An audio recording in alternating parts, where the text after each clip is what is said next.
birth to adulthood. After all, he had been the embarrassing reminder that his mother had given birth to another man's child.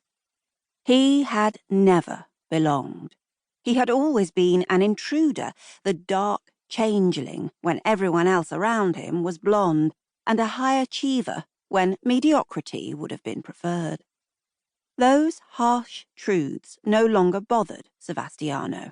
After all, he didn't like his snobbish, shrewish mother or his power-hungry, bullying stepfather, Sir Charles Aiken.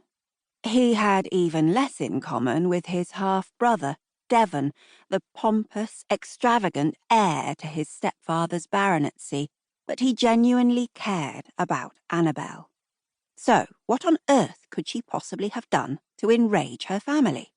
After all, Annabel avoided conflict like the plague. She followed the rules and stayed friendly with everyone, no matter how trying their behaviour.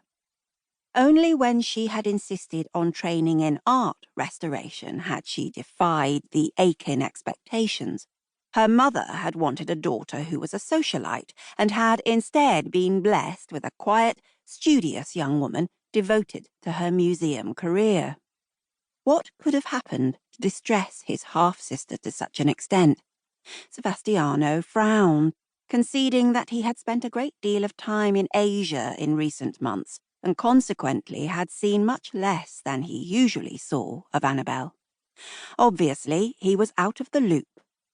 And once Annabel had flung herself, sobbing, into his arms at his elegant Georgian townhouse, confessions, recriminations, and heartfelt regrets tumbling in an unstoppable flood of revelation from her tongue, Sebastiano realized that he had been so far out of the loop that he might as well have been on another planet, and that the situation was much more serious than he could ever have guessed.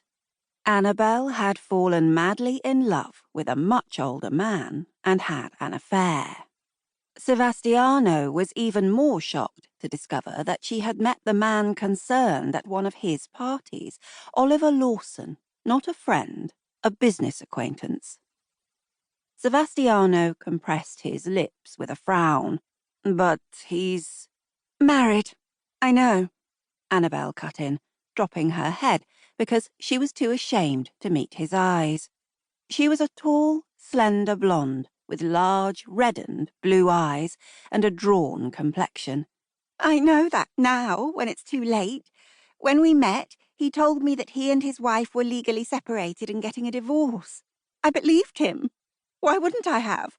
His wife lives at their country house and never ever comes to London, and there was no sign whatsoever of a woman at his apartment. Oh, Sev, I swallowed every stupid lie and excuse he gave me. Oliver may be CEO of Telford Industries, but his wife owns the business. I would say it is very unlikely that he would divorce her. Lawson must be twice your age as well, Sebastiano said in frank consternation. His life experience made it even easier for him to take gross advantage of your trust. Age is just a number, Annabel mumbled heavily. I feel so dirty now. I would never have got involved with him if I'd known he was still actually living with his wife.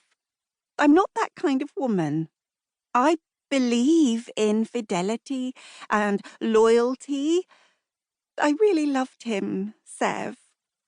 But I can see now that I was a complete fool to believe his every word and promise. When I told him that I was pregnant, he tried to bully me into going for an abortion. He kept on phoning me and demanding that I do it, and then he turned up at the flat to underline that he didn't want this child, and we had a huge row.